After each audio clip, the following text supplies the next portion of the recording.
Abolish the Federal Reserve. Subtitled, The Federal Reserve Made Simple. A presentation of Abolish Productions.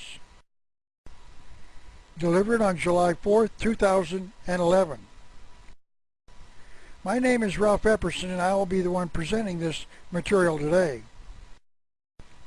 I'm a writer, researcher, and historian who has studied over 200 years of America's history for nearly 50 years of my life. I'm a graduate of the Business College at the University of Arizona, but what I will be discussing today was not presented to me while I was a student there. It has come from independent research into the subjects I've written about. I published my book entitled The Unseen Hand in 1985, and it is still being printed today. And in fact, much to my surprise, I was asked by publishers in 6 foreign nations for permission to publish it in their language, in their country, and I gladly provided it. But the information that I will be discussing today, as I said, was not offered to me in my business courses, but in fact I was generally presented with just the opposite information from what I've discovered in my independent study. And as I am hoping, you will begin to see that those who gave us the Federal Reserve System did not want us to learn the truth for a very important reason. Let me start by explaining that all of us are teachers in America's largest university. Everyone in America is our student body. Every building in America is our campus. And every conversation we have is a classroom lecture. In other words, we need to become educated so that we can educate others. And the reason that we need to be educated is simply because America is in serious trouble. And the solution is education. So this DVD will be a class entitled The Federal Reserve Made Simple, because I believe that the average American knows little about the Federal Reserve and how it does not serve our interests. And that is why I prepared this presentation. A good place to start would be in the scriptures to show that 2 enormous truths are revealed in its pages. The first is from 1 Timothy chapter 6, verse 10. For the love of money is the root of all evil. Notice that it is not money itself, it is the love of money. Money has no morality, it is neutral, but it does have the ability to be of service to mankind. But it can also be used to destroy, as we shall soon see. And the second comes from Proverbs chapter 22, verse 7. The borrower is servant to the lender. We are going to talk about the borrowers and the lenders during this presentation. I believe the next thing we must do is define the 2 words directly related to money. The first is inflation. Inflation allows you to carry money in a basket and your goods in a wallet. Inflation allows you to live in a more expensive neighborhood without moving. Inflation is the price we pay for all of those government benefits we thought were free. I want you to know that this is the last time I'll buy some jokes from off of the internet. Those jokes are not very funny, but they do show that inflation does have a price to pay. First of all, let me give you a traditional definition of the word. This comes from page 13 of a booklet entitled The American Economic System and Your Part in It, published by the Advertising Council. This is how they define the word. Inflation is a rise in the general level of prices. Then it goes on to explain that there were 3 basic causes of inflation. The first is when consumers, businesses, and governments spend too heavily on available goods and services, this high demand can force prices up. The second way is if costs of production rise and producers try to maintain profit levels, prices must increase. And the third is the lack of competition between producers can also contribute to inflation. In other words, there's but one cause of inflation, and that is people. We, the people, are the guilty ones who cause inflation. Notice that there is no mention of the real cause, and that cause is the Federal Reserve, as I will now try to prove. Let me give you the dictionary definition of the word. It is defined as an increase in the quantity of money. Inflation always produces a rise in the price level. Therefore, inflation has a cause and an effect. The cause is an increase in the money supply, and the effect is a rise in the price level. Notice that the people do not have the ability to print money to increase the quantity. When people increase the money supply by printing it, it is called counterfeiting, and it is a crime against property rights.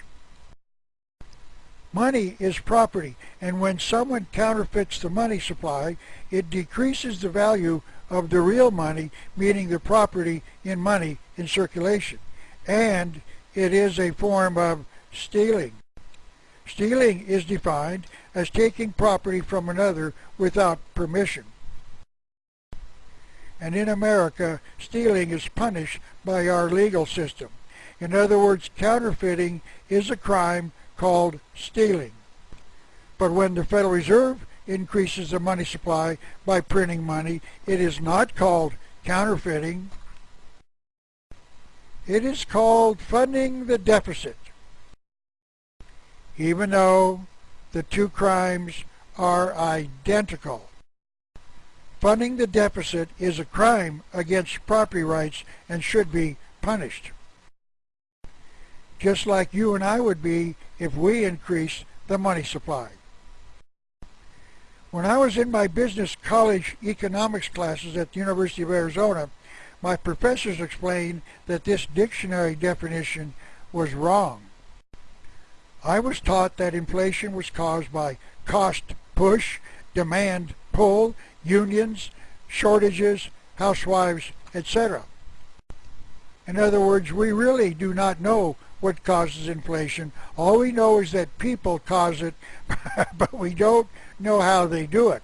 That is what I was being taught. Yet we learned in the dictionary definition that it is caused by an increase in the money supply. So one of these definitions is in error. Someone is not telling the truth. So if the people cannot increase the money supply without being guilty of a crime, we must look for some agency that can increase the money supply without being guilty of a crime, and we shall soon identify the culprit. There's another word we must define, and that is the word deflation. Deflation is defined as a decrease in the money supply causing prices to drop. Perhaps the best way I can explain how this works is by using this simple illustration. I live in Tucson, Arizona. Let's just say that a fleet of helicopters fly over the city at 3 in the morning and drop out billions of American dollar bills. The next morning, when people find the new money, they will want to spend it, and they will visit stores in the city. They will want to purchase items that they could not afford in the past. When great numbers of people show up at a store with a lot of money, the people bid up the prices of the available goods. Let's say that the people are trying to buy a high-definition television set with a regular price of $1,000. When the people show up, The first bid will be for $1,000, the next will be for $1,100, the next $1,200, etc., until the price could be as high as maybe $4,000 or $5,000. It all depends on how much money has been found by the highest individual bidder. In other words, prices will increase with an increase in the money supply. And prices can really rise high if there are billions of new dollars in circulation. Prices could reach into the millions of dollars for the television set. As I said, it just depends on how many dollars were dropped from the air.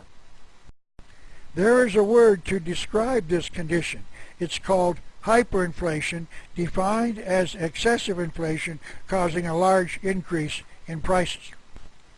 Then let's just say that 1 week later, those who dropped all of the new money from the helicopters come to collect it because it was counterfeit.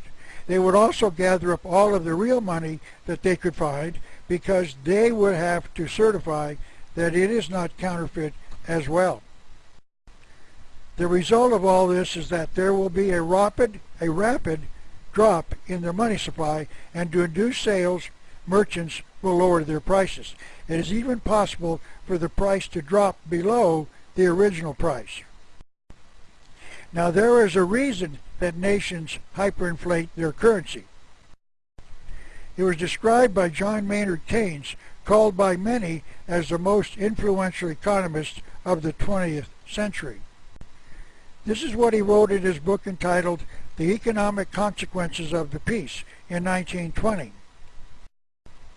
Lenin, the communist leader of Russia, is said to have declared that the best way to debauch the capitalist system, to destroy the capitalist system was to debauch the currency.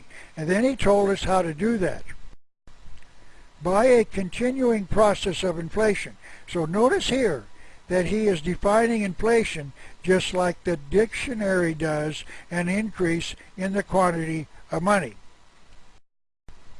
So by this process of inflation, government can confiscate, secretly and unobserved, an important part of the wealth of their citizens. By this method, they not only confiscate, but they confiscate arbitrarily. And while the process impoverishes many, it actually enriches some.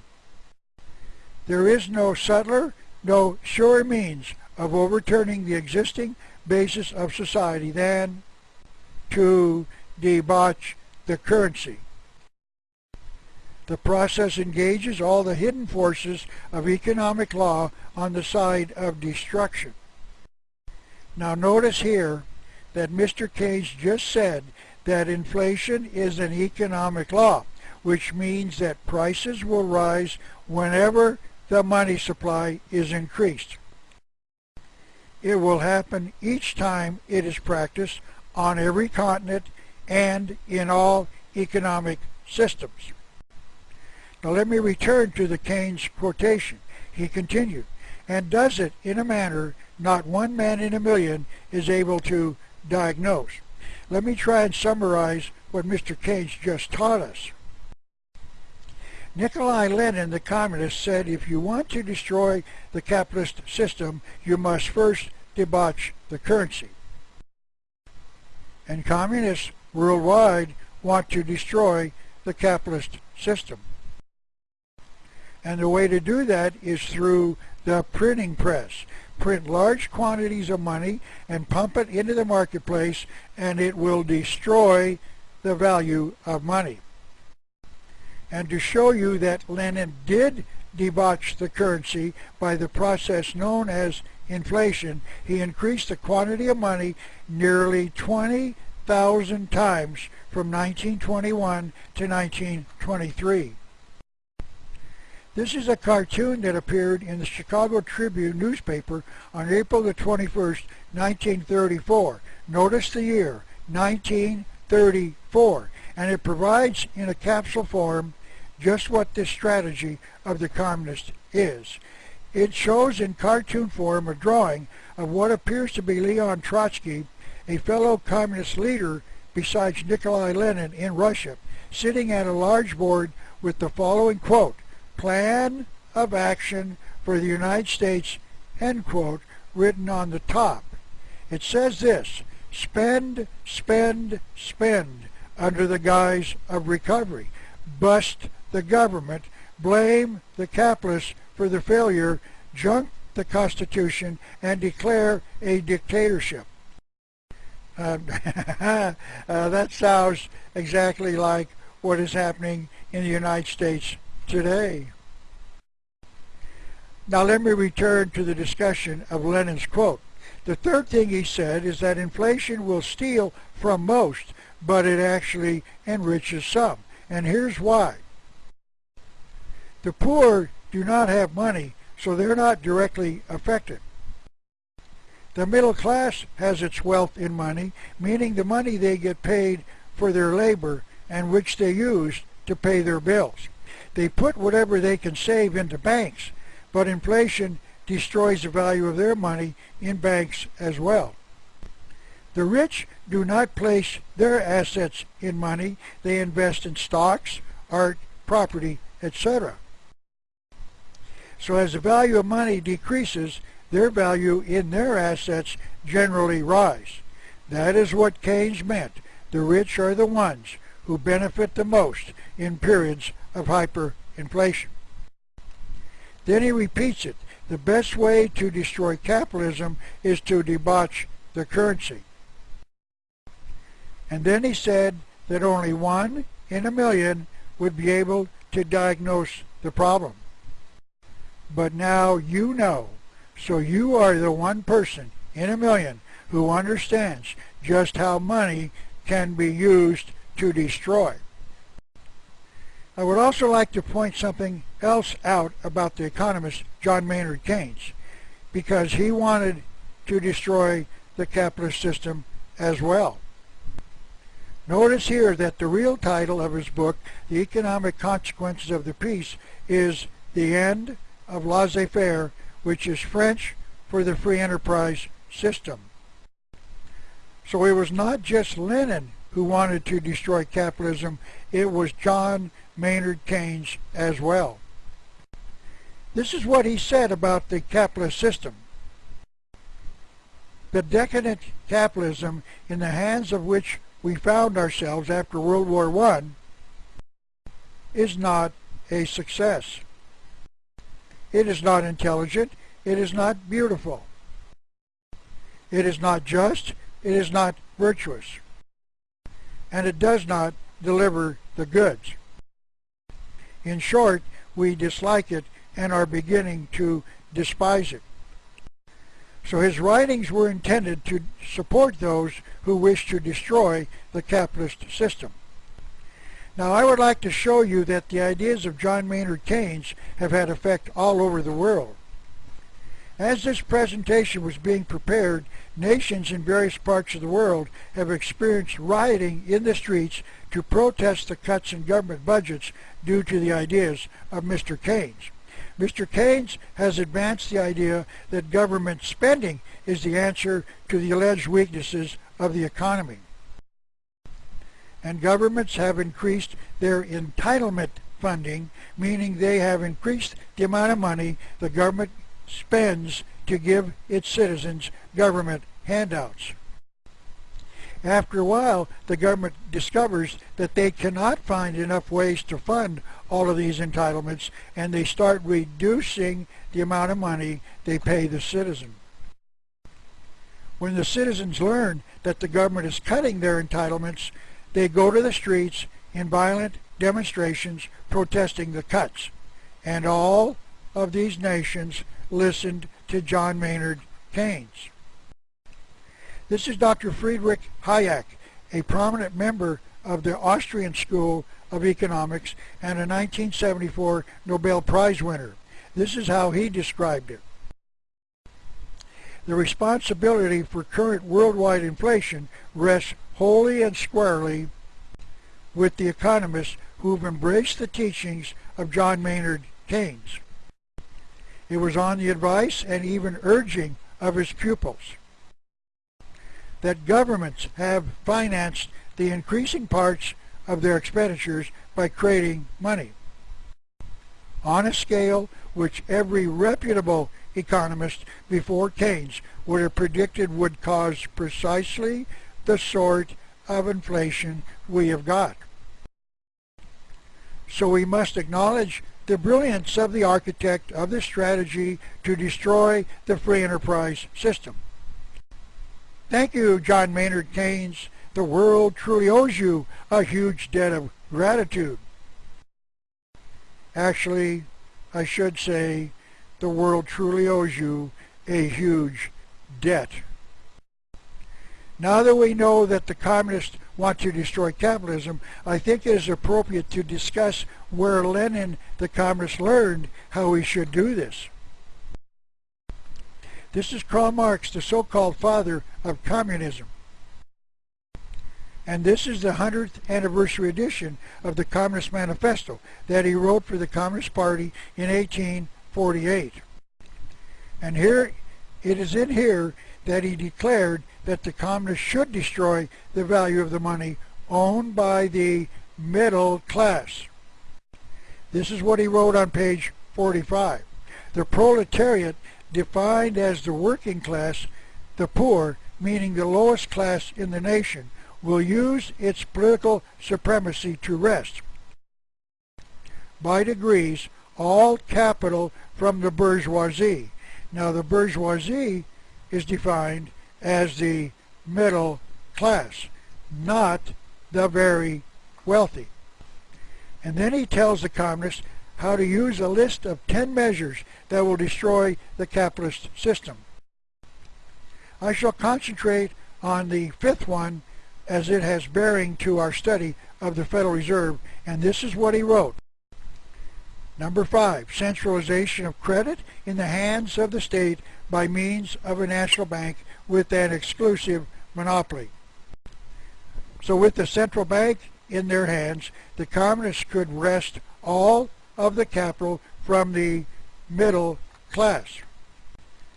And President Woodrow Wilson and the Congress of the United States followed the teaching of the communist Karl Marx in 1913 when they created a national bank with an exclusive monopoly called the Federal Reserve.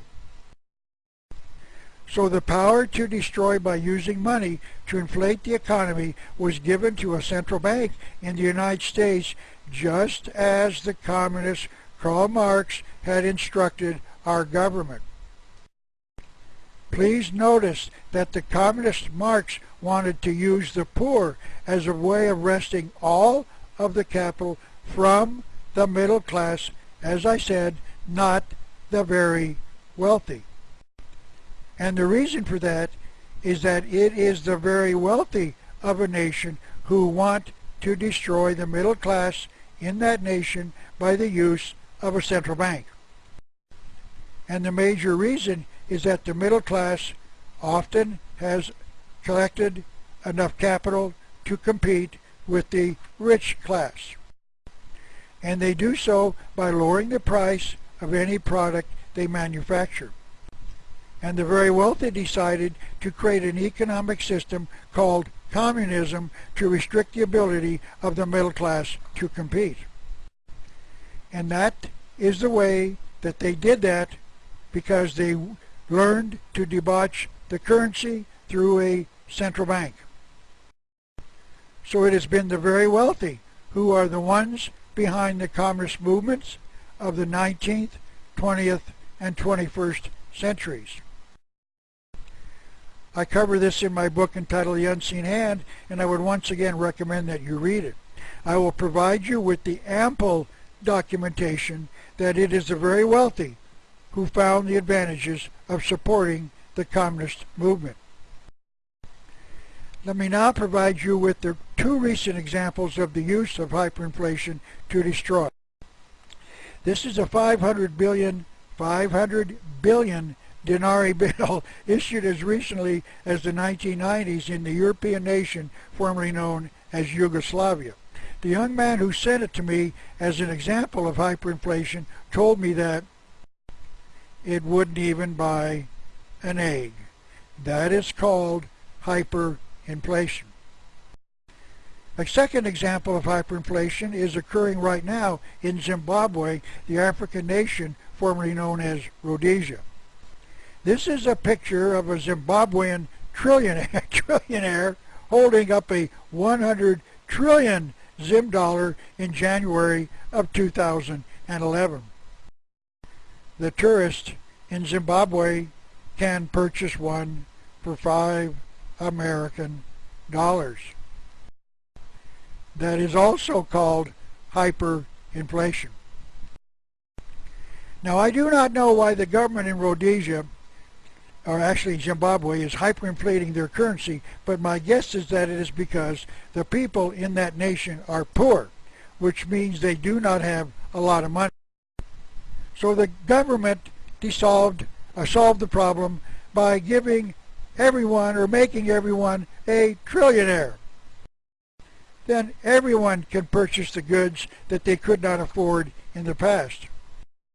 Of course, when there's a shortage of goods, no matter how much money you have, there's nothing to buy. This is one of the fallacies of the socialist or communist economy.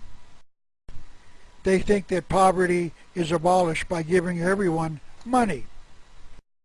But they're wrong. Poverty is abolished by increasing the amount of products produced, thereby enabling producers to compete by lowering prices. Producers of goods want their customers to have a living wage so that they can buy their products. The proof of the destruction caused by hyperinflation lies in its results. Unemployment in Zimbabwe has risen to 85%, and the gross domestic product has declined from $720 per capita in 2002 to $265 in 2008. Yes, hyperinflation works to destroy. Let me now start the discussion of who in America controls the amount of money in circulation. The Constitution of the United States delegated the authority to make money to Congress. Article 1, Section 8, Clause 5 says this: Congress shall have the power to coin money, and regulate the value thereof, and fix the standard of weights and measures. First of all, notice that they included this power to coin money in the section in which they set the standard of weights and measures. America uses a foot as a measure of length, and they were saying that there was a nationwide standard of a foot being exactly 12 inches in length. The reason they wanted it fixed is so that anyone in America could rely on the foot as an equal measurement. A foot in Georgia would be equal to a foot in Arizona. However, this was written before the day of the 7-foot centers in professional basketball. A foot is not a foot when you're over 7 feet tall.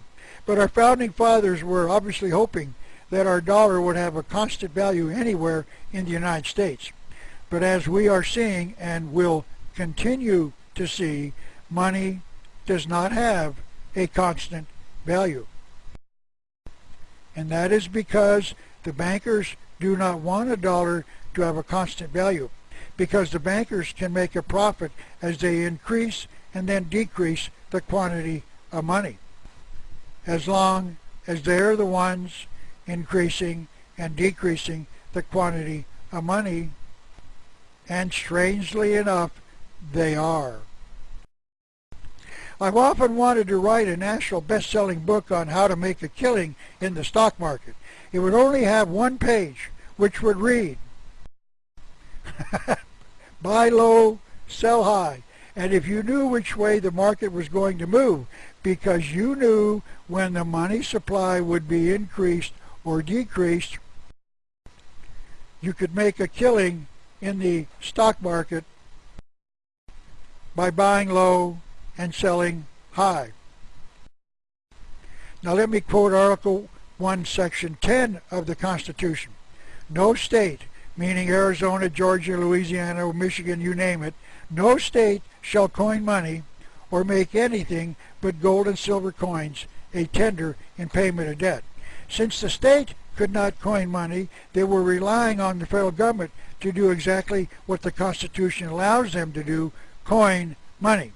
But only a small percentage of our money in America is coined today.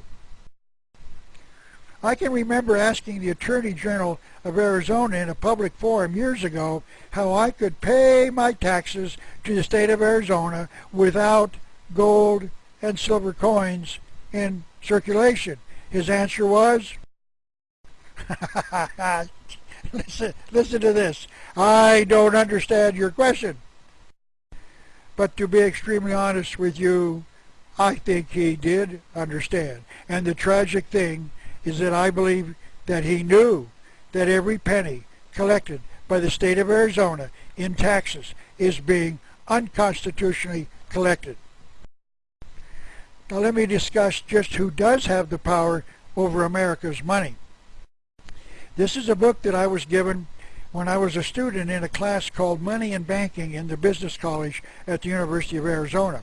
It is called, as you can see, the Federal Reserve System, Purposes and Functions, and it was printed by the Federal Reserve System itself. And I want to read just this short paragraph at the beginning of chapter 1 of the book. Here's what it says. Function of the Federal Reserve System. An efficient monetary mechanism is indispensable to the steady development of the nation's resources and a rising standard of living.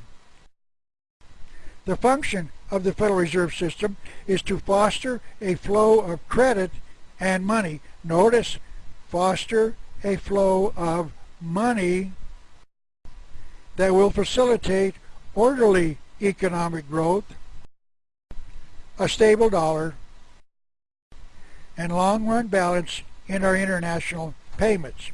Now let's go back to the Constitution once again. Article 1, Section 8, Clause 5 reads, Congress shall have the power to coin money and regulate the value thereof. So there is no power to delegate this authority to anyone else, meaning a corporation, a state, or the people. Therefore, there is no power to create a Federal Reserve System. Only Congress shall have the power. But they unconstitutionally gave that power to the Federal Reserve. The book says this: on December 23, 1913, President Woodrow Wilson signed the Federal Reserve Act establishing the Federal Reserve System. That means that Congress, which had no power to create the Federal Reserve, just did so. And President Wilson, who like Congress had taken an oath to preserve, protect, and defend the Constitution, just ignored his oath of office. But the Congress and the President did it anyway. I found this photograph on the internet and saved it for the day I would use it. And today is the day I will use it. It shows a young man with a copy of the Constitution and a homemade sign that reads, "The Constitution of the United States found in a dumpster behind the Capitol." I believe that this photograph certainly could be referring to the creation of the Federal Reserve in 1913 by President Woodrow Wilson and the Congress. I would now like to discuss the evidence that the Federal Reserve was not this nation's first central bank. We have had at least two central banks before 1913, and I would like to offer you a brief review of the subject. In 1776, the American Revolution was fought against England.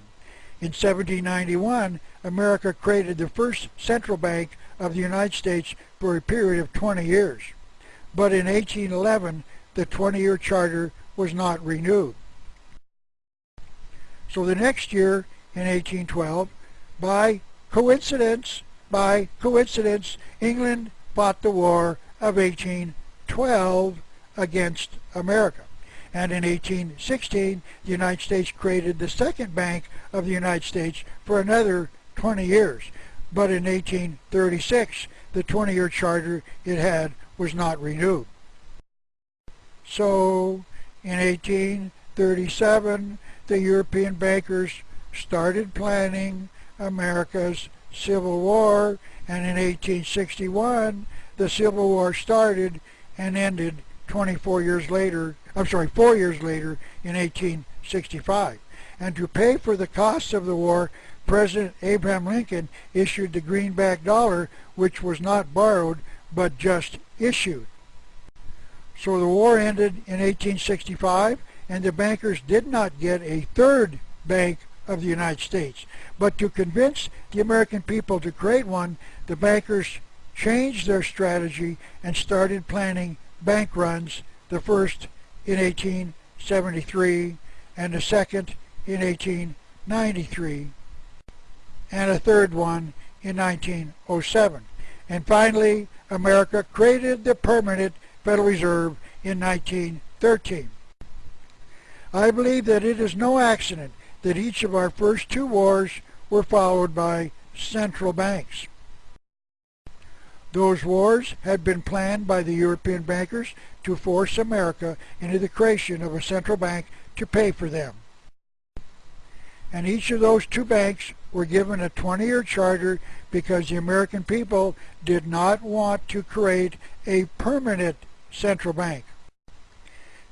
After the Civil War failed to create a third central bank, the bankers changed their strategy, as I said, to creating bank runs to convince the American people that we needed a permanent central bank.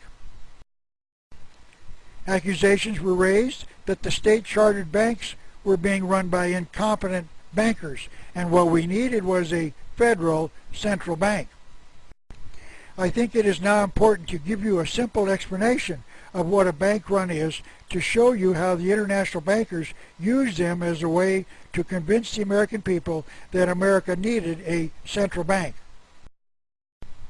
As I've said, I live in Tucson, Arizona, and let's just say that 9 of my friends and I decide to create a bank called the Last Bank of Tucson.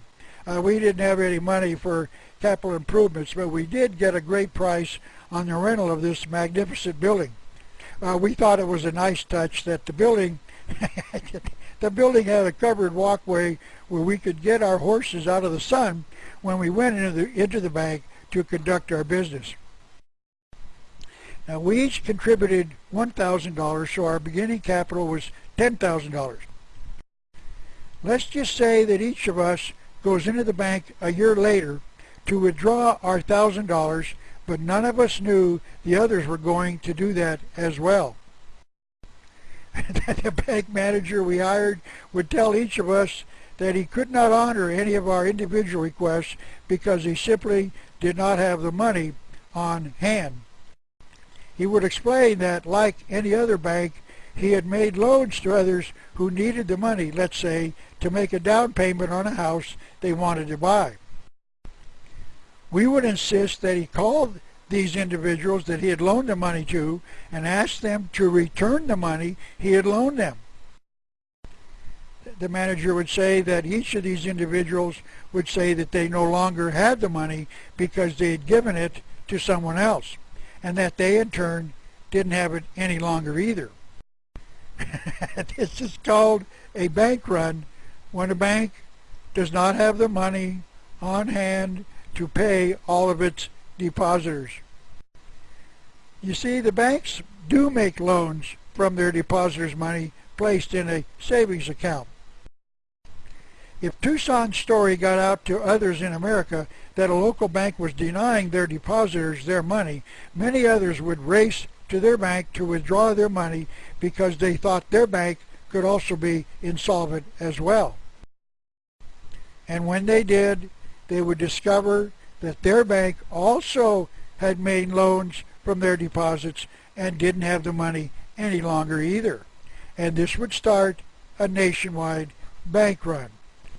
And the international bankers would then declare that all of these local banks were being run by a bunch of crooks, and what this nation needed would be, guess what, America?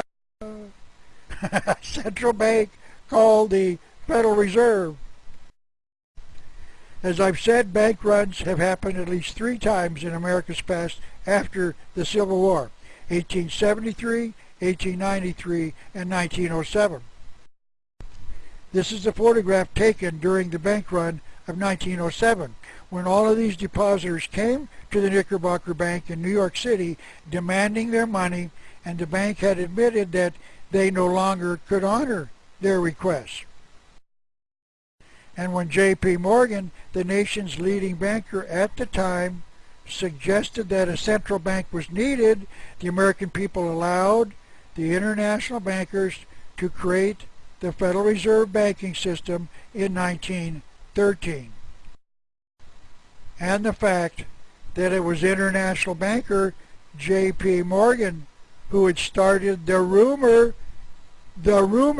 that the Knickerbocker Bank was insolvent when he knew it wasn't, was quickly buried in the turmoil created during the bank run of 1907.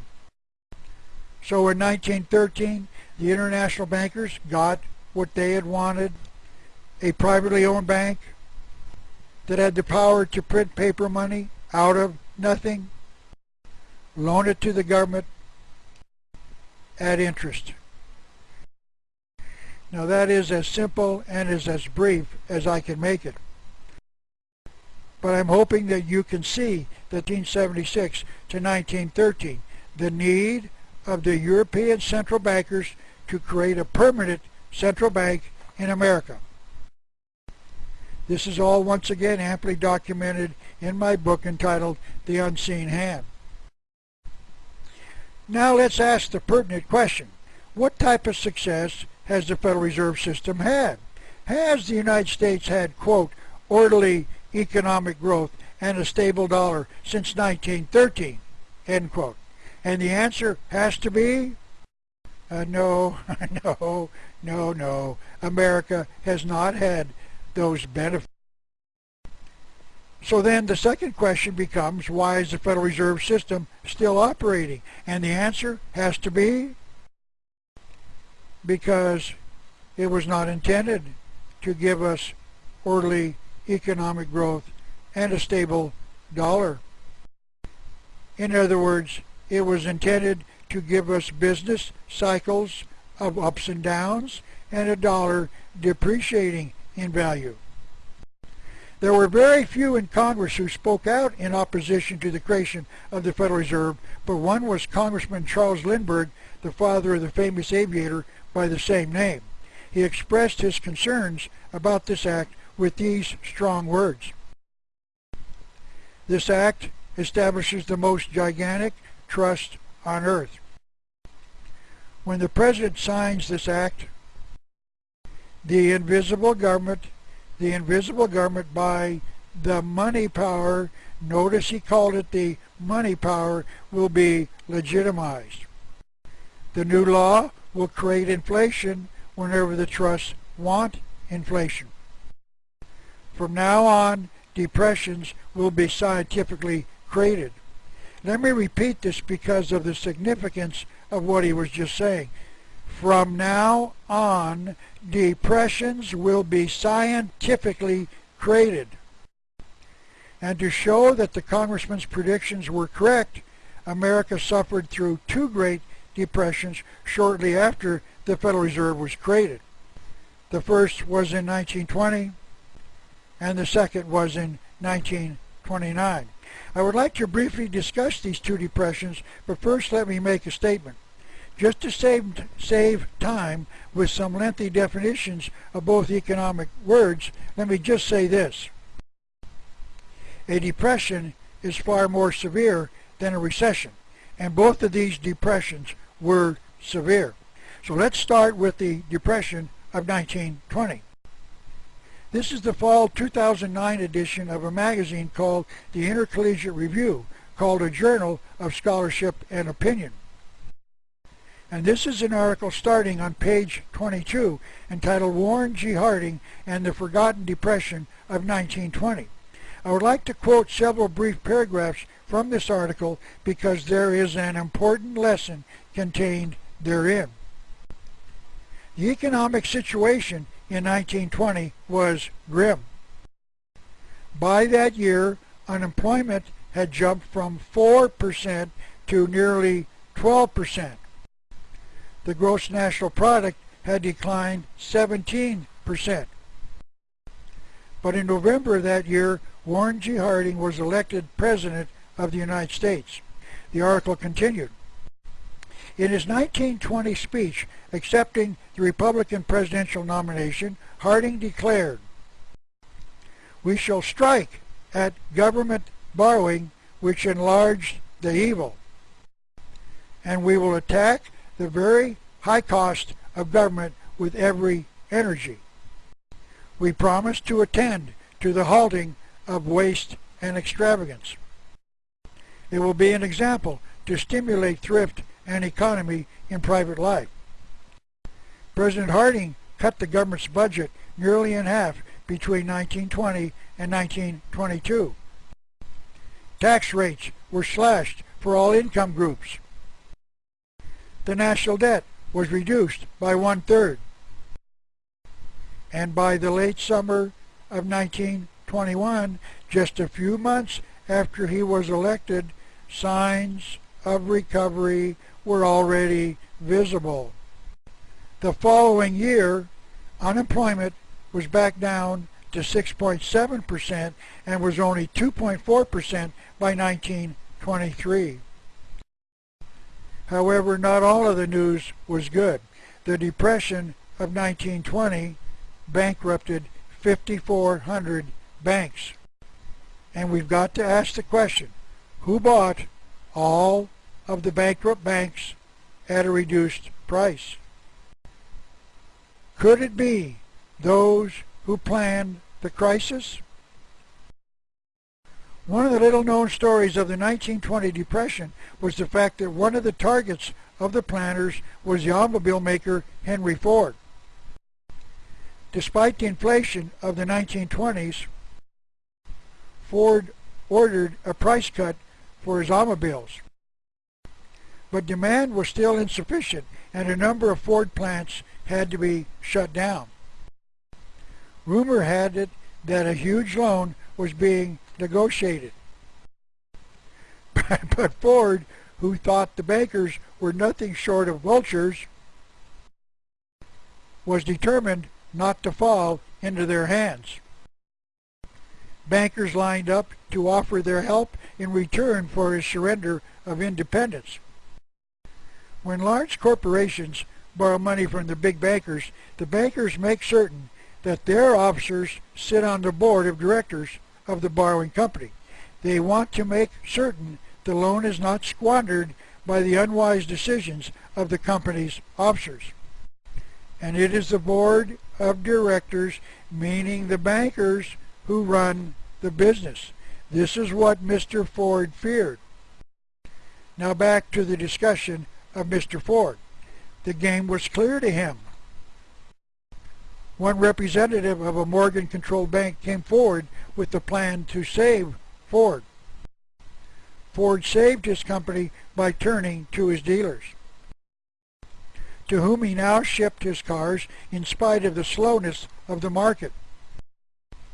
Ford sent his cars to the dealers without cost to the dealer.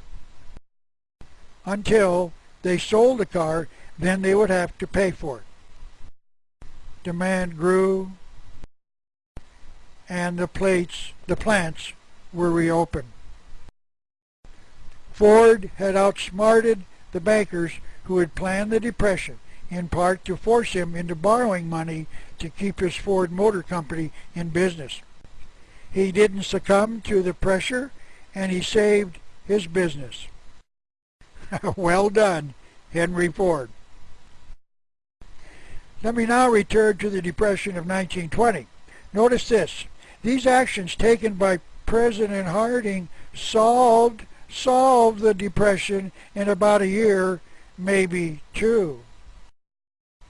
But as of July 2011, America is in a recession not as severe as a depression. And President Barack Obama is doing exactly the opposite of what President Harding did. And there's no relief of the recession. In nearly 2.5 years, the end of the recession even isn't foreseeable in the near future.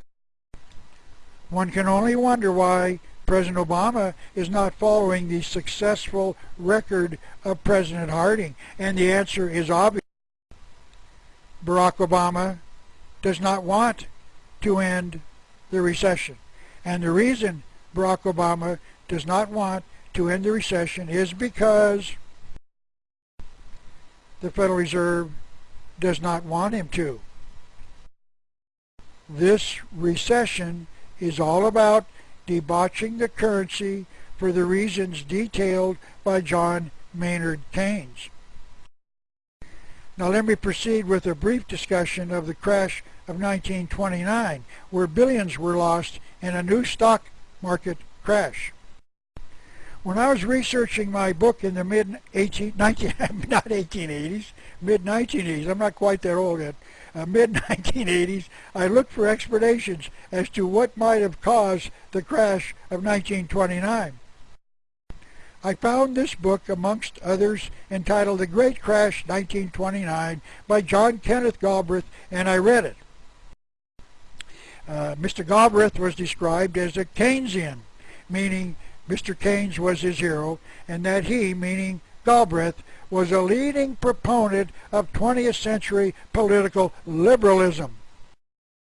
He served in the administrations of President Franklin Roosevelt, Harry Truman, John Kennedy, and Lyndon Johnson, all of whom were also leading proponents of 20th century political liberalism. And these are his conclusions about the cause of the Great Crash of 1929 from pages 432 and 172. No, I shouldn't be laughing. This is one of our great economists saying this, so this obviously must be a truth. No one was responsible for the Great Crash. There was none who caused it. Although I got to give him credit, he does admit this. The Federal Reserve Board was a body of startling incompetence. So no one caused it, but whatever caused it, the Federal Reserve Board was incompetent to prevent it and then stop it. But Galbraith did agree with his hero, John Maynard Keynes, who wrote this in a quotation I read earlier. And while the process impoverishes many, it actually enriches some. In other words, some people benefit from crashes. This is how Mr. Galbraith put it. The man with the smart money, who was safely out of the market when the first crash came, meaning the beginning of the crash, naturally went in to buy or to pick up bargains. In other words, those with the smart money who got out of the stock market before the crash started went back in and bought bargains, meaning stocks at a much lower price. Of course, naturally. When I was in my economics courses, I asked my professors, who told us all about the selling of these stocks in the crash in 1929, just who was it who was doing all the buying. We spent time discussing the sellers of the stock, but we never discussed who was doing all of the buying.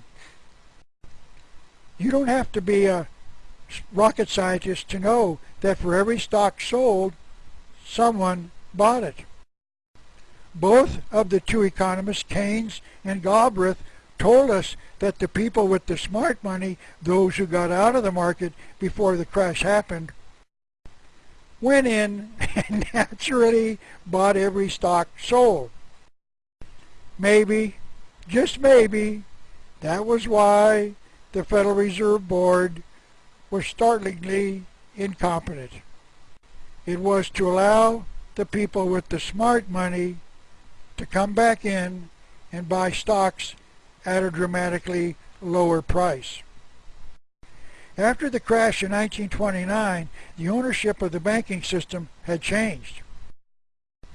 About 16,000 banks, or 52% of the total, went out of business. Today, 100 out of 14,100 banks control 50% of the nation's banking assets. 14 big banks have 25% of the deposits.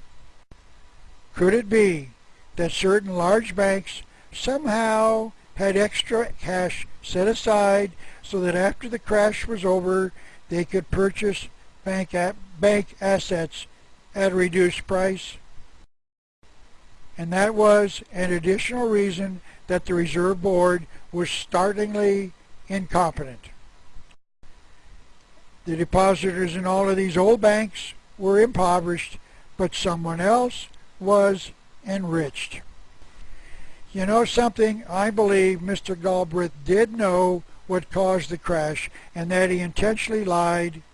Don't forget, he was a, quote, a proponent of 20th century political liberalism.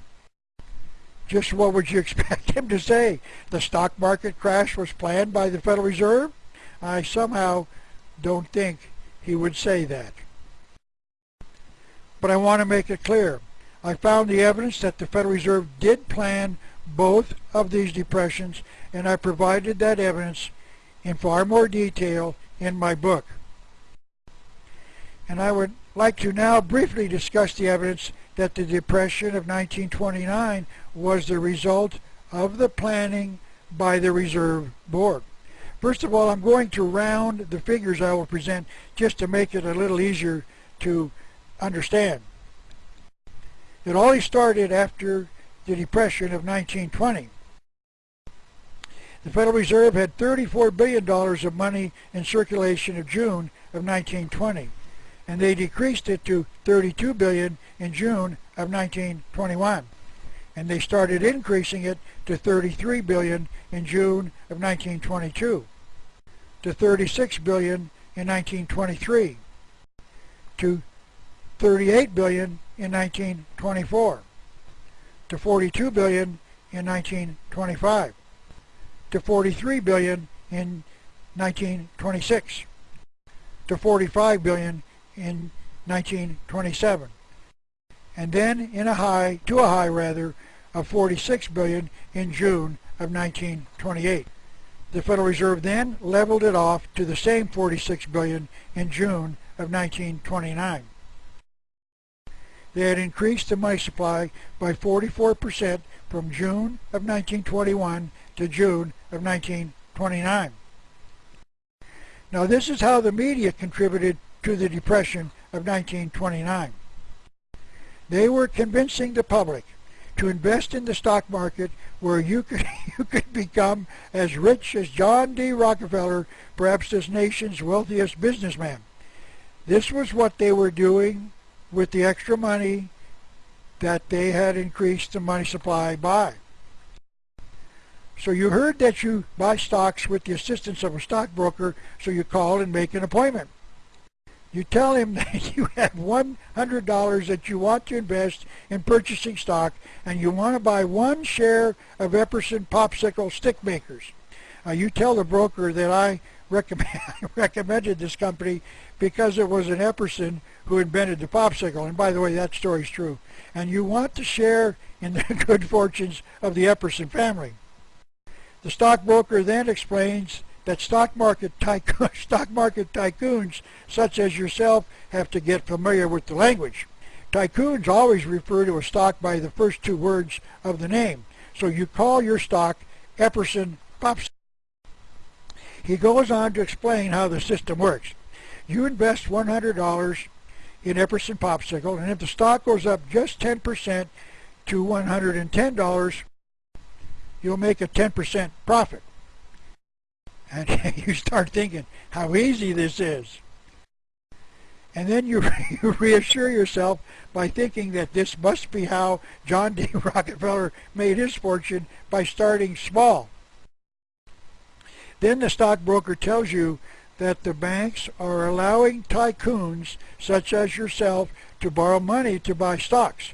It is called buying on margin. He then explains what that means.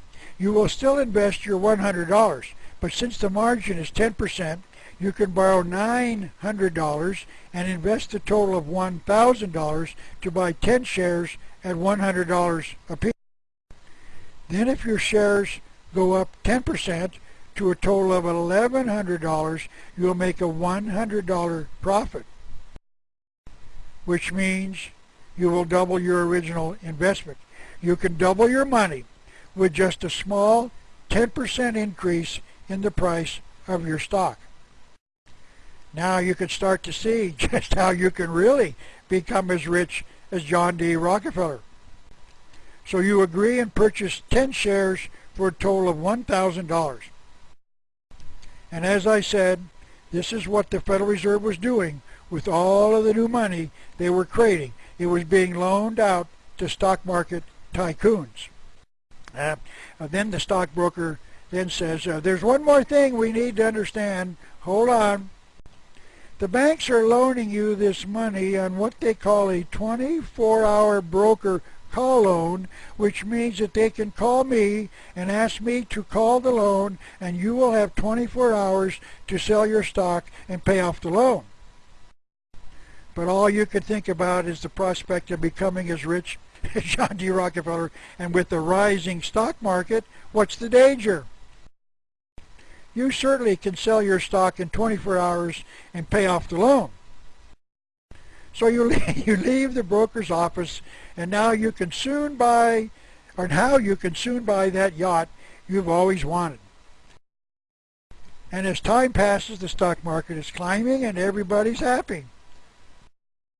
Until October the 24th, 1929, when the Federal Reserve Board told the banks to call all of their 24-hour broker call loans, and stockbrokers all over the country started selling the shares of all of their tycoons, and all of the tycoons would get a call asking them to come in to the office to talk about this. But notice that all of the tycoons had to make the same visit, which means that everyone is trying to sell their stocks at the same time. And when that happened, the stock market started dropping rapidly. So let's now see what happened when your broker sold your 10 shares of Epperson Popsicle. Now let's just say that he was able to find a buyer for, say, $400. So he would sell your stocks for $400, and he would then give you a check for that amount so you could pay off the loan of $900. But notice this, you owe the bank a total of $900, and now you have only $400, which means you still owe $500. The stockbroker would then say, how are you going to come up with the additional $500? And you would say, gee, this is all you could get for my 10 shares. I'm really sorry, but the stock market's down, and I understand that's the best you could do. The stockbroker will express his deep concern and then repeat his question. How are you going to come up with the additional $500? You will say that you did not cause the drop in the stock market, and that you were diligent in coming in within the 24-hour period just as soon as you got your phone call. And once again, the stockbroker would explain the bank loaned you $900, and they will expect $900 when he, the broker, tenders it to the bank as full payment of the loan. And you respond, yes, I'm aware of that, but that's all I got for my stocks, and I don't have any assets that I can sell to pay the $500. And the broker says, you owe $900. When will you return with the money? This is how the Federal Reserve created the 1929 crash. Let me show you the stock market index for these years. In 1929, the index was $138, and in 1921, after the Depression of 1920 started, it was $66. In 1922, it was $469, and in 1932, it was $58. When I worked in Oakland, California, my boss lived through the crash of '29, and he said that hotel rooms were rented by the hour. You could rent one on the 10th floor for 4 hours and decide you wanted to get to the ground rather quickly by jumping out the window. And he said it was common to see tycoons who couldn't make the broker call laying on the sidewalk covered with a white sheet as he walked to his office each morning. In other words, the tycoons could not meet their broker call, and they had no other assets to pay off the loan, so they took a short walk to the ground floor from the 10th floor, and they would leave their family with the problems of handling the debt. But as both John Maynard Keynes and John Kenneth Galbraith have told us, not all tycoons took the short walk. Some of them got out of the market in 1928. One such tycoon who did exactly that was Joseph P. Kennedy, the father of President John Kennedy and his brothers Bobby and Teddy. Joseph Kennedy got out by selling all of his stock in the winter of 1928 and 29, about a year before the stock market crash. Now please don't jump to conclusions that somehow Joseph P. Kennedy got advance information about the coming stock market crash in '29. Of course not. He was out early because he was a shrewd tycoon. And author Gary Allen said this about what he did with his money. The profits he took from the sale of his holdings were not reinvested, but were kept in cash. And so after the crash reached a low in prices, the father brought his cash back to the market and started buying at a low price. Yes, indeed, while the process impoverishes many, it actually enriches some. Let me now add the comments made by Congressman Lewis McFadden, chairman of the House Committee on Banking from 1920 to 1931, meeting the times of both of these depressions. These are his comments made after the crash of 1929. We have in this country one of the most corrupt institutions the world has ever seen. I refer to the Federal Reserve Board of the Federal Reserve Banks. When the Federal Reserve Act was passed, the people of these United States did not perceive that a world system was being set up. A superstate controlled by the international bankers, acting together to enslave the world for their own pleasure. The Fed has usurped the government. It controls everything here, and it controls all of our foreign relations. It makes and breaks governments plural, at will. I charge them with the crime of having treasonably conspired and acting against the peace and security of the United States, and with having conspired to destroy constitutional government. Some people think the Federal Reserve Banks are United States institutions. They are not. They are private credit monopolies which prey upon the people of the United States for the benefit of themselves and their foreign customers. The Federal Reserve Banks are the agents of the foreign central banks. He further amplified his remarks with this comment that the cause of the Depression was not an accident. It was a carefully contrived occurrence. The international bankers sought to bring about a condition of despair here so that they might emerge as the rulers of us all. And during that speech on May the 23rd, 1933, the congressman brought impeachment charges against the Federal Reserve Board with this comment: I charge them with having taken $80 billion from the United States government in the year 1928. The Federal Reserve Board was not impeached, but history, to my knowledge, has never answered the question as to why they were not. And Congress has ignored these and other warnings for well over 200 years, all to the detriment of the American people. This last statement of the congressman was confirmed by Dr. Carroll Quigley in his book entitled Tragedy and Hope, published in 1966. By the way, Dr. Quigley was Bill Clinton's professor at Georgetown University from 1964 to 1968, and we know that Quigley's book was required reading for Quigley's courses. We know that Mr. Clinton praised Dr. Quigley during a live, nationally televised speech he gave on the night of July 16, 1992. That means that what Quigley believed in, Clinton believes in. Now this is what Bill Clinton read in Quigley's book. The powers of financial capitalism had another far-reaching aim. Nothing less than to create a world system of financial control in private hands, able to dominate the political system of each country and the economy of the world as a whole.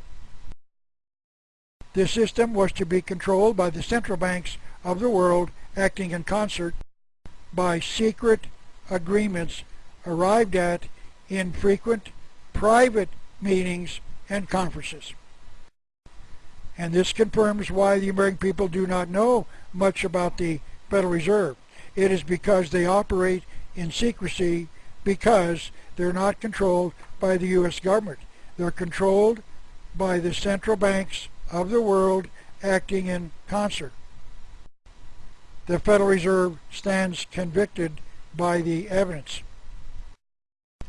But it is important at this point to discuss other things that Dr. Quigley taught Bill Clinton. He wrote that the financial element was controlled by a much larger and more powerful group that he called an international Anglophile network. The word Anglophile means that this network is primarily English. This is what he wrote on page 950 of his book.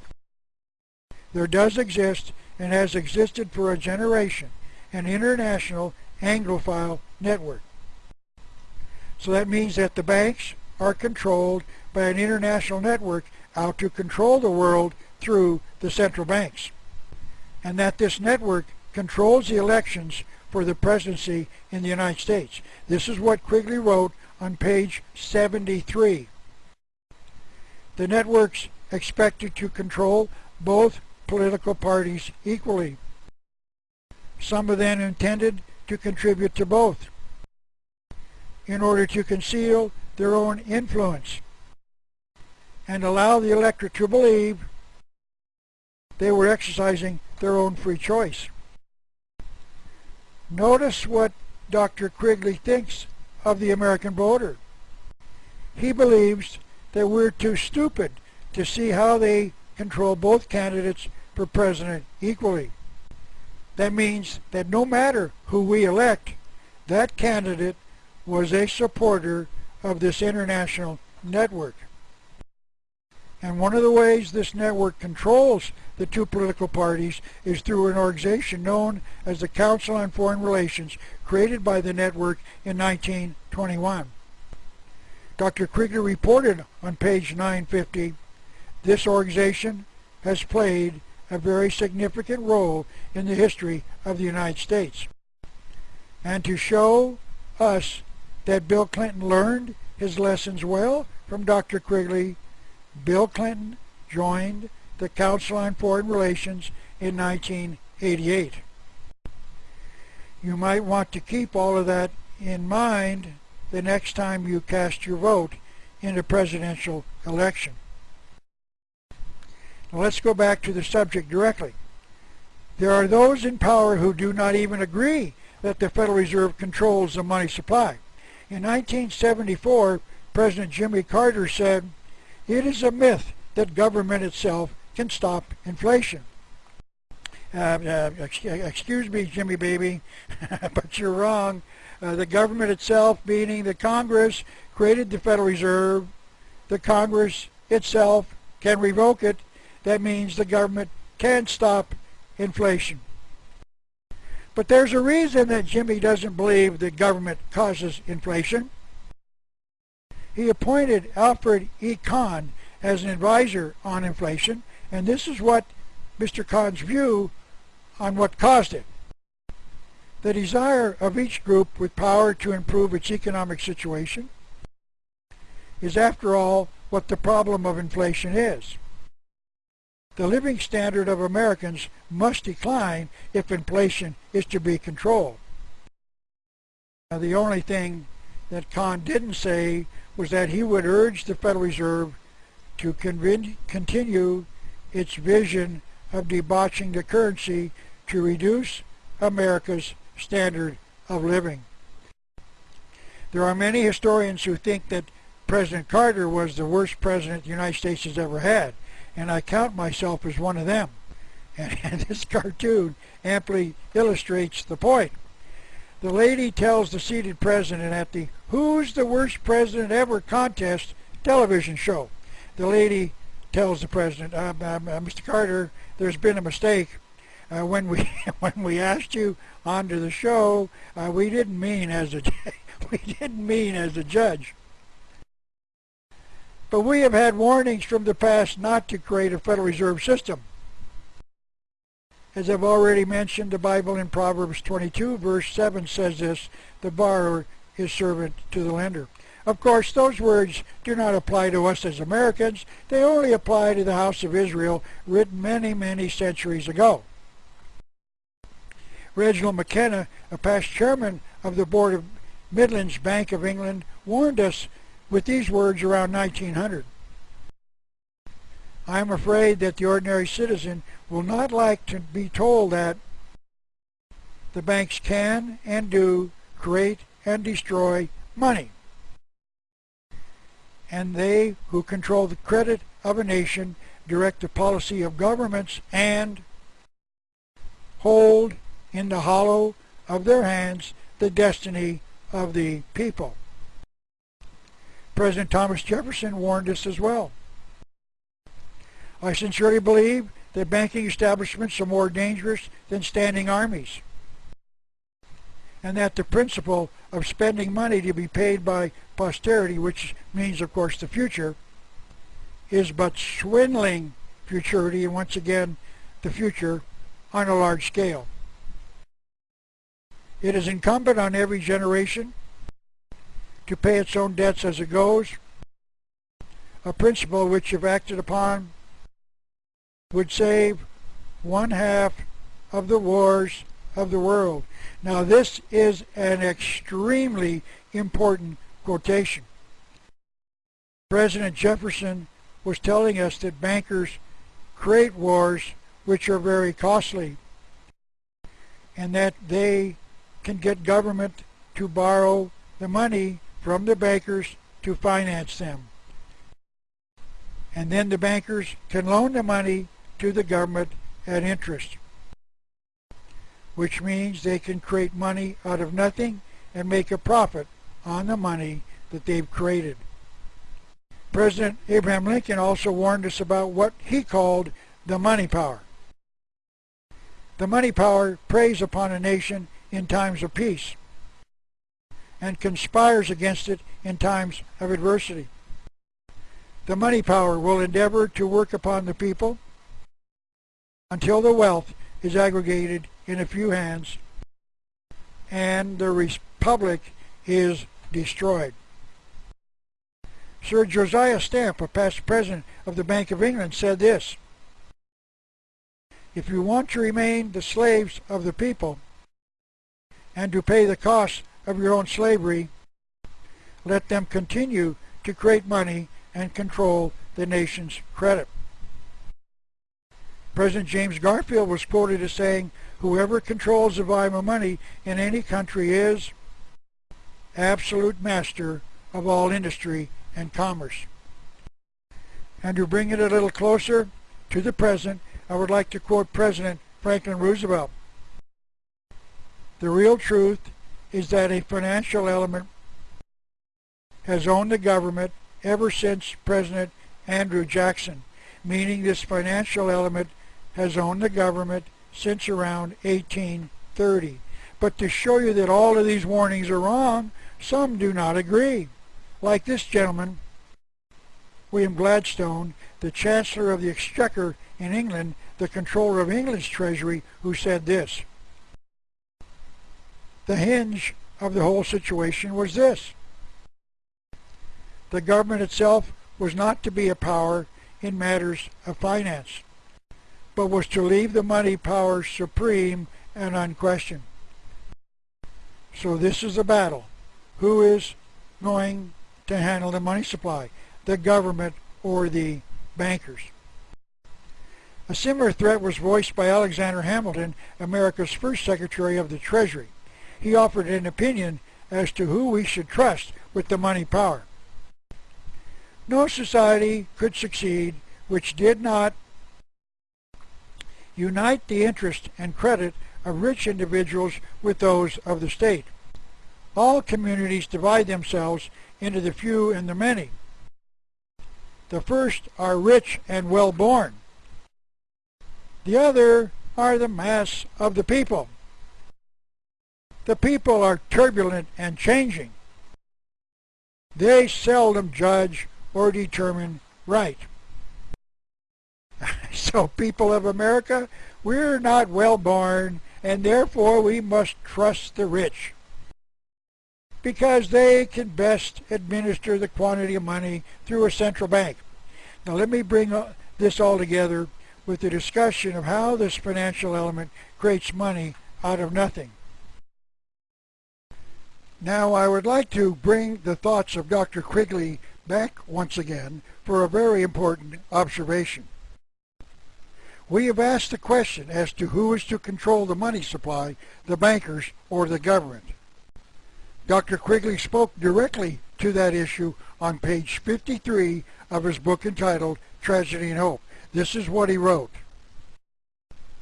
"The influence of financial capitalism and the international bankers was based upon the assumption that the politicians were too weak and too subject to temporary popular pressures to be trusted with control of the money.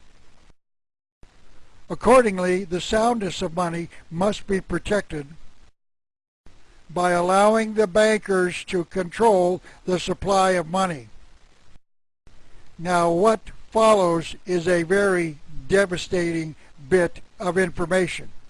Dr. Quigley continued, "To do this, meaning allow the bankers to control the money supply, it was necessary to conceal or even to mislead both governments and people about the nature of money." Let me repeat those last few words. It was necessary to conceal or even to mislead both governments and people about the nature of money. You might remember that I drew this conclusion near the beginning of this presentation after we defined the word inflation. There it is. I said one of these definitions is in error because someone is not telling the truth. Dr. Quigley just taught us that it is the bankers who are lying to us about money. In other words, we are not to be trusted with the truth as I've detailed it in this presentation. Let me conclude this thought with this one sentence. We are being lied to by the international bankers who are lying to conceal their crimes against us. And I've tried to document that fact for all to see. This will be a brief, simplified illustration, hopefully just to keep it easy to understand. There are three principles in this illustration: the President of the United States, the Federal Reserve, and the Treasury Department. The process starts when the President requests that each of the departments of the government submit their budget for the next fiscal year. And let's just say that it totals in round figures $4 trillion. He then asks the Internal Revenue Service to submit an estimate of the amount of taxes to be collected during the next fiscal year, and let's say that totals $3 trillion. That means there will be a deficit of $1 trillion. Now let's just assume the President doesn't know what to do. He goes to one of his advisors and tells him who advises him, the advisor advises him to call the Federal Reserve, and they will get the money that he needs to balance the budget. So the President calls the Federal Reserve and asks them for $1 trillion. The Federal Reserve responds that they will be happy to get him the money.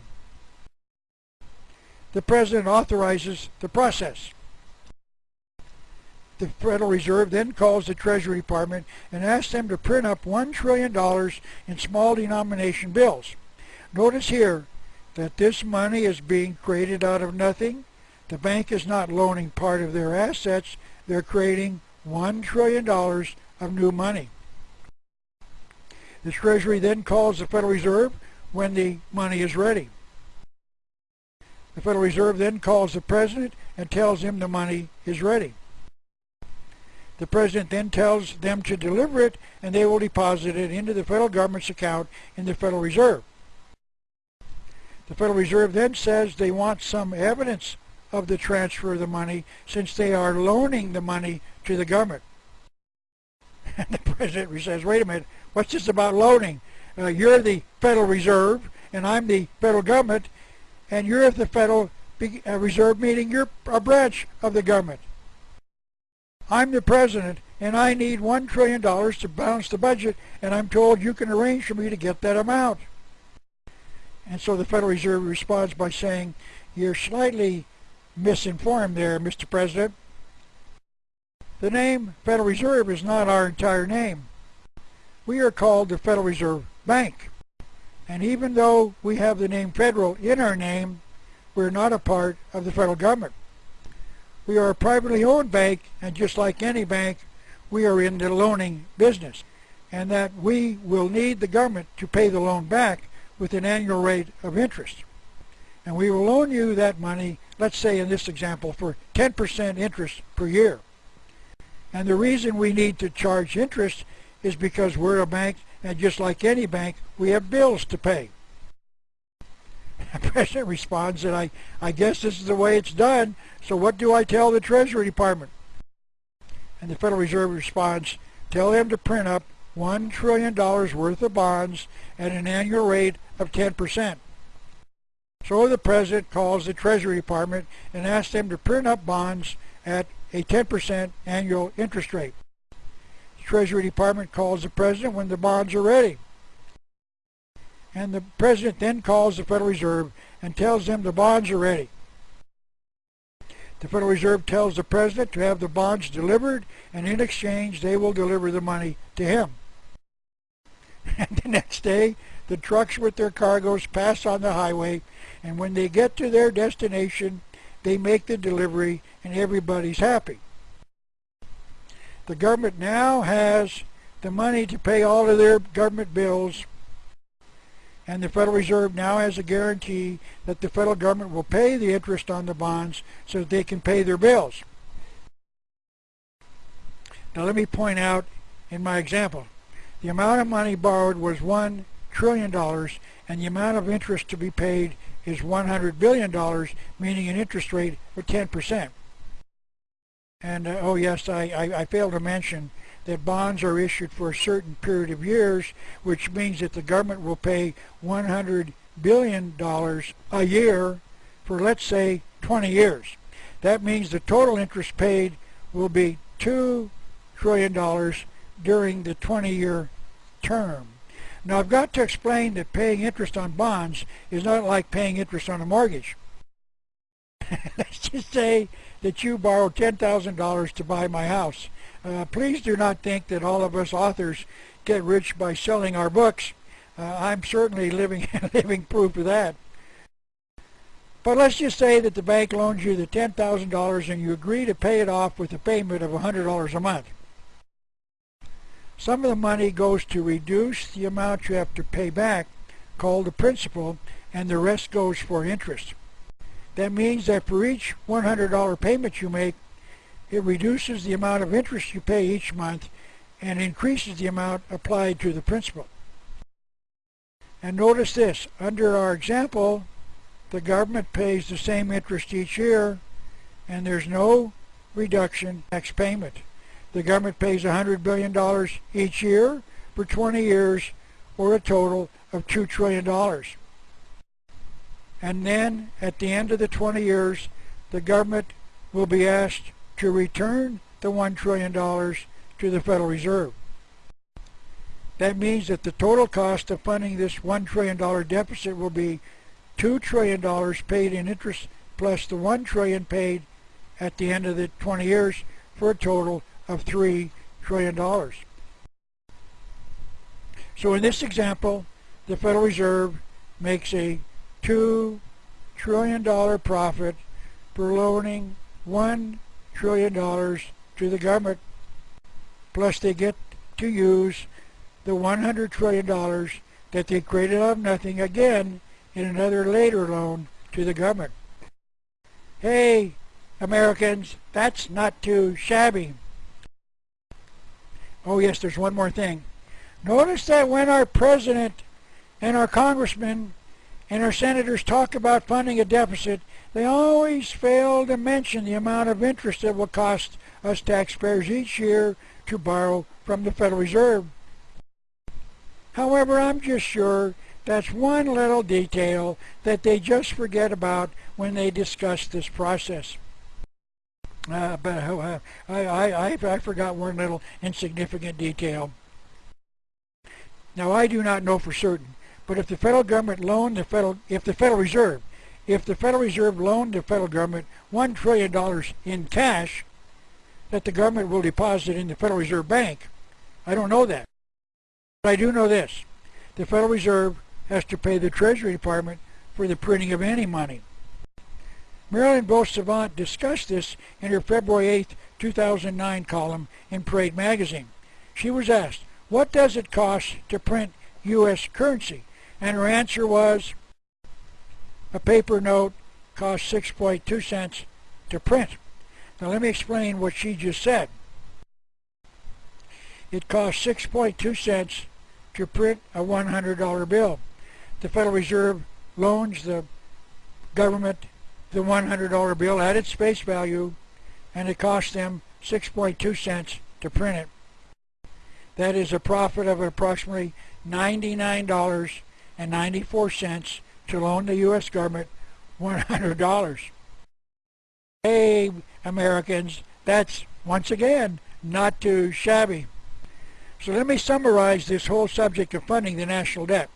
When the U.S. government borrows the money from the Federal Reserve, it causes debt, meaning we have to pay the Federal Reserve back just like a private citizen does when they borrow money from a bank. It causes inflation when the Federal Reserve puts this new money into circulation. Excuse me. And it costs us in interest payments just like anyone has to pay when they borrow money. Now that doesn't sound like much of a bargain to me. This transaction causes debt, inflation, and interest payments. But there are at least three other ways to fund a deficit budget. The second way would be to borrow from the American people. This was one of the ways that President Franklin Roosevelt funded World War II. Hollywood actors and actresses like Joan Crawford went on national bond drives encouraging the American people to loan money to the government as a way to pay a part of the cost of the war. This method does cause debt, excuse me, because the taxpayers have to pay the money back. It does not cause inflation because there's no increase in the amount of money in circulation. But it causes interest payments that the taxpayers have to pay the American people who loan the money to the government. The third way would be for the government to put the printing plates that print paper money on the printers and then just print the money. This method does not cause debt since nothing has been borrowed. But it does cause inflation because it increases the money supply. But it does save the taxpayers interest payments. And the fourth way would be to tax the people, declaring that if you want the services, you've got to pay for them. This method does not cause debt because nothing's borrowed. It does not cause inflation because it is not an increase in the money supply. And it does not cause interest payments because nothing's borrowed. So this is the table showing the four methods that are available to the U.S. government when it has a deficit budget. Now, which one is the worst way as far as the taxpayers are concerned to fund the deficit? Of course, it's number one, borrowing from the Federal Reserve. Notice once again, the government consistently chooses method number one, the worst possible way to fund a deficit, because it causes debt, inflation, and interest payments, yet our government consistently chooses this method. Now, which is the best way to fund a deficit budget as far as the taxpayers are concerned? It is, of course, method number four, because it does not cause debt, inflation, nor interest. But the government never chooses that method because tax increases are not popular. It might be of interest to provide you with the two presidents who were faced with spending problems and who reverted to printing money without borrowing it. One was President Abraham Lincoln, as we've discussed already, who during the Civil War had little constitutional taxing power to pay for the costs of that war. He issued a total of $450 million of what were called greenbacks, but they were not borrowed, they were just issued. In other words, he tried method number three. This caused inflation, but it did not cause debt nor interest payments. In 1983, Congressman Wright Patman, the chairman of the House Banking Committee, asked the Secretary of the Treasury to determine how much money was saved in interest payments by his issuing the greenback. The Secretary of the Treasury responded, "If the money had been borrowed for 100 years, from 1863 to 1962, to reduce the amount of annual payments, the amount of interest paid would have exceeded $49 billion. Lincoln printed $450 million in greenbacks, and the interest he saved was $49 billion. Thank you, Mr.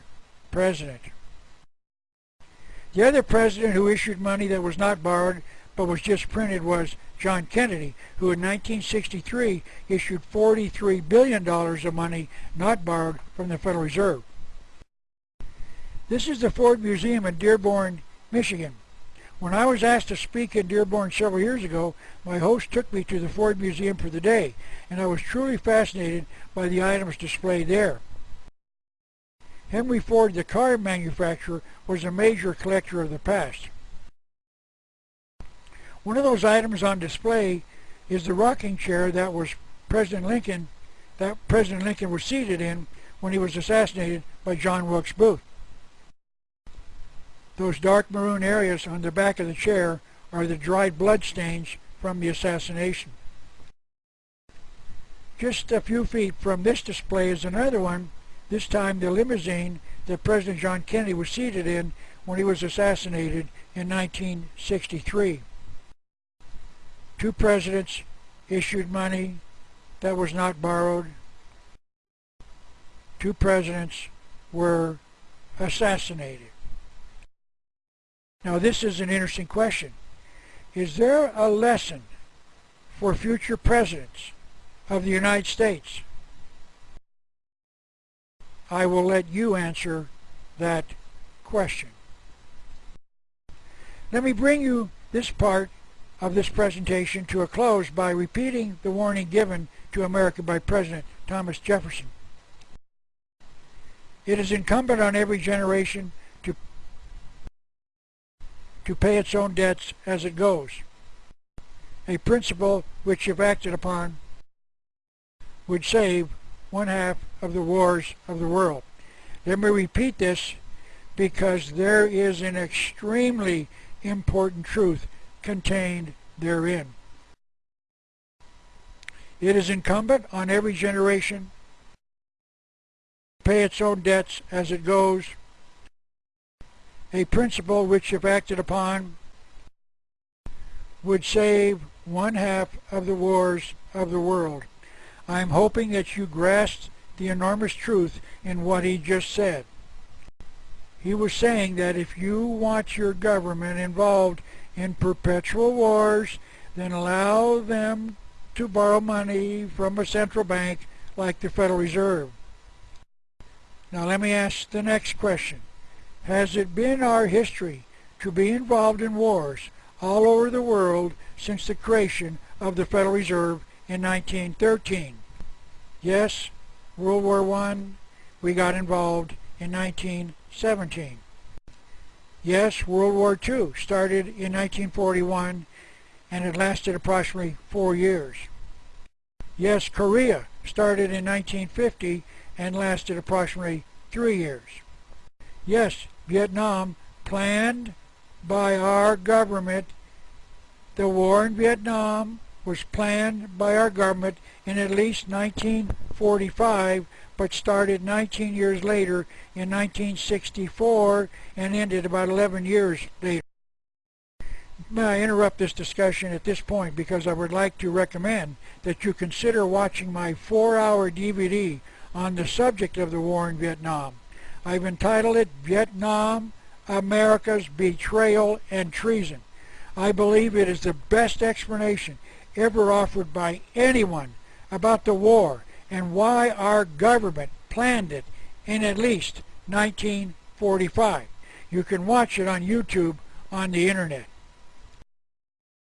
But let's go back to our study of wars. Yes, Afghanistan started in 2001, still being fought today. Yes, Iraq started in 2003, and of course it's still being fought. Yes, wars are costly, and one of the ways America funds them is through debt, inflation, and interest. And the owners of the Federal Reserve really enjoy loaning the money to fund them at interest. Now let me explain that while the Federal Reserve Bank has the name Federal in it, it's not owned by the government. Let me offer you 2 ways to prove that. The Federal Reserve has offices in 12 major cities: Boston, New York City, Philadelphia, Cleveland, Richmond, Virginia, Atlanta, Chicago, St. Louis, Minneapolis, Kansas City, Dallas, and San Francisco. I've been told that many public libraries have phone books from various cities around the United States. If your city has such a library, may I suggest that you visit it and look up the phone number for the Federal Reserve in that city. The first place to look is in the blue pages where the city, county, state, and federal agencies and departments are listed. You will find phone numbers in alphabetical order for the federal government, such as the Agricultural Department, the Army Department, the Defense Department, the Federal Bureau of Investigation, and then the departments skip past where the Federal Reserve phone listing should be to the Food and Drug Administration. That obviously means that the Federal Reserve does not have telephones. But then, because you think that the Federal Reserve must have telephones, in exasperation, you flip to the white pages where the business phones are listed. And there you'll find it between the Federal Pest Control and the Federal Sign Company, both of which are privately owned businesses listed, of course, in the white pages. The Federal Reserve does have telephones. They're just not listed in the blue government pages in the phone directory. In other words, the bank is not federal. It's privately owned, just like any privately owned business with the word federal in its name. Now, this is another way you can know that the Federal Reserve is not federally owned. This is a photocopy of an advertisement that appeared in the July 16, 1979 Computer World magazine. It's an ad soliciting applications from programmers for jobs in the San Francisco branch of the Federal Reserve System. The first paragraph says, "The Federal Reserve Bank of San Francisco. Some people still think we're a branch of the government. We're not. We're the bank's bank. However, there's one minor, insignificant difference between these three privately owned companies with the name Federal in their name. Yeah, you see, the Federal Reserve does not pay income taxes. But please don't tell that to the owners of the Federal Pest Control and the Federal Sign Company, because they do. And if they knew that the privately owned Federal Reserve paid no taxes, they might ask for the same waiver. You see, if the Federal Reserve paid income taxes, they would have to file an income tax form, and someone inside the IRS might just leak out how much of a profit they made. And the American people might get mad and put a stop to this. This is how Dr. Martin Larson, in his book entitled The Federal Reserve and Our Manipulated Dollar, added to our knowledge that this agency is not federal. The Federal Reserve is a private organization on which they receive tax-free dividends. It must pay postage just like any private corporation. Its employees are not on civil service, and its physical property held under private deeds is subject to local taxation. So if the federal government does not own the Federal Reserve, then who does? And the answer is very simple. We, the people, cannot find out. All we know is that the Federal Reserve has never been audited, and lists of its owners have never been released by the Federal Reserve nor provided by any governmental agency. Congressman Wright Patman introduced a bill which would have authorized a full and independent audit of the system by the Government Accounting Office. He reported, "I am frankly amazed by the massive lobbying campaign now underway to prevent enactment of this measure. This is further proof that a thorough and independent audit is an absolute necessity in the public interest." However, the bill was defeated. Now, I would be remiss if I didn't tell you one little story about the tenacity of Congressman Patman. The story is told that when he was sitting as chairman of the House Banking Committee in the early 1970s, the committee was questioning Arthur Burns, the chairman of the Federal Reserve. The congressman asked Mr. Burns this question: "Can you give me any reason why you should not be in the penitentiary?" Well done, Congressman Patman. Congressman Ron Paul of Texas has been trying for years to get the Congress to audit the Federal Reserve so we can know who owns it and how much profit they make. But Congress has either voted down or ignored all attempts to do so. Dr. Carroll Quigley gave us several possible clues as to who might own it when he wrote this on page 52 of his book entitled Tragedy and Hope, published in 1966. These banking families include Baring, Lazard, Erlanger, Warburg, Schroeder, Segman, the Spayers, Murabad, Millay, Fold, and above all, Rothschild and Morgan. Of course, many historians have written about the last two family names, but I would dare say the others are unknown to the American people. It is not known officially that any of these banking families own the Federal Reserve or even a part of it, but some of them might have an interest. Dr. Quigley continued on page 52, these families were almost equally devoted to secrecy and the secret use of financial influence in political life. These bankers came to be called international bankers. Let me bring this a little more into focus by this quotation from Thomas Jefferson. I sincerely believe that banking establishments are more dangerous to our liberties than standing armies. Already they have raised up a money aristocracy that has set the government at defiance. The issuing power should be taken from the banks and restored to the government to whom it belongs. However, all of these warnings that we've discussed have gone unheeded, and the Federal Reserve System caused the depressions of 1920 and 1929. They accomplished this by increasing and then decreasing the quantity of money in circulation, so that both depressions were a huge redistribution of wealth from the poor and middle class to the extremely rich. So why hasn't the federal government reined in the powers of the federal agency? They created it with an act of Congress in 1913. It is true that the President of the United States nominates the next Federal Reserve Chairman, and then the Senate votes to confirm the nomination. But other than this, the federal government has no control over its activities. And whereas the Senate has denied confirmation to certain Supreme Court nominees of various presidents, they've never refused a confirmation of the next Federal Reserve Chairman.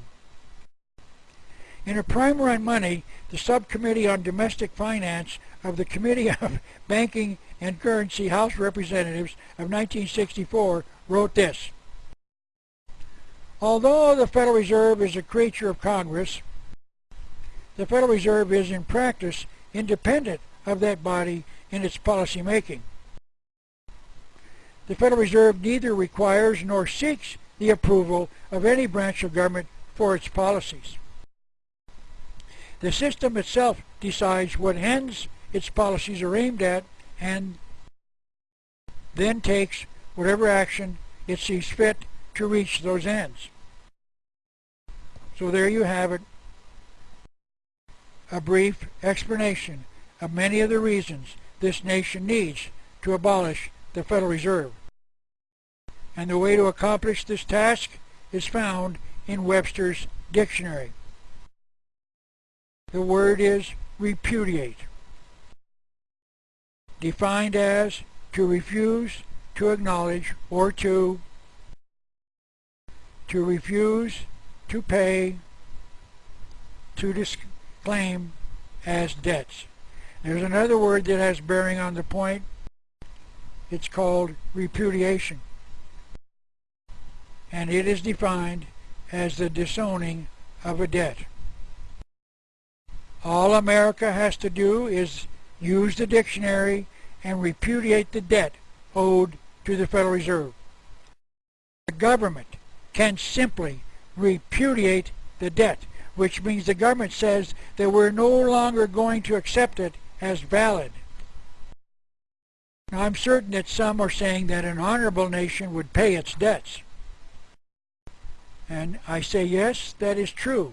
But please let me remind you of the words of Congressman McFadden. I charge them with the crime of having treasonably conspired against the people. Yes, the Federal Reserve is guilty of nearly 100 years of crimes against the American people. And the Federal Reserve should be abolished to prevent them from committing the same crimes again. And the quickest way would be to repudiate the debt. Let the private reserve go bankrupt. This is called justice. Justice. And may I suggest that you join with me in a one-man crusade and start calling the Federal Reserve what it is, and that is the private reserve whenever you discuss it, because that is exactly what it is. Perhaps this last thought by President Jefferson will summarize all that I've covered so far. This is what he wrote. If the American people ever allow private banks to control the issue of currency, first by inflation and then by deflation, the banks and corporations that will grow up around them will deprive the people of their property until their children will wake up homeless on the continent their fathers conquered. But in 1913, America did exactly that. We allowed private banks to control the issue of currency, and the process of depriving us of our property is underway. Now I've got one last quote to offer you, but before I do, I would like to ask you a favor.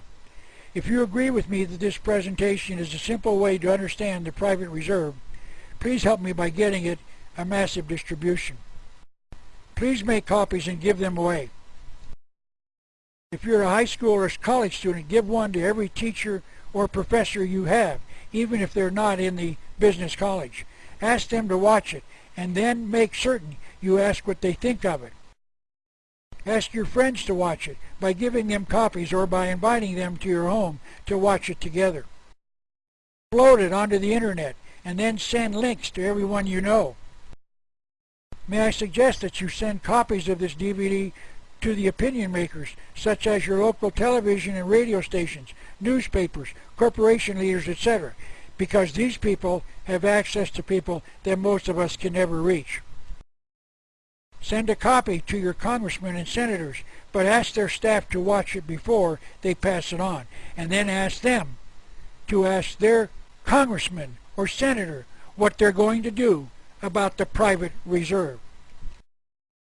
If your city has an access cable station, make arrangements with them to show this. Because quite simply, this DVD can have a dramatic effect on the thinking of America. And all America will thank you for your efforts. Now I would like to summarize all that I've covered so far with this last quotation from the writings of Will Durant, an American writer and historian, who wrote this: "Those who manage money manage all. Those who manage money manage all." I would like to draw this speech to a close with this hopefully amusing photograph that has made the rounds of the internet some time ago. It shows a hunter sleeping with his rifle in his lap and a deer sneaking in while he's asleep to eat his lunch. Please notice that the hunter is asleep. I'd like to use this photograph to illustrate a point. We are the sleeping hunter. And while we are sleeping, these international bankers that we've been discussing are secretly sneaking in to eat our lunch. And my admonition to you is this: it is time to wake up. Thank you so very much. And may God bless America.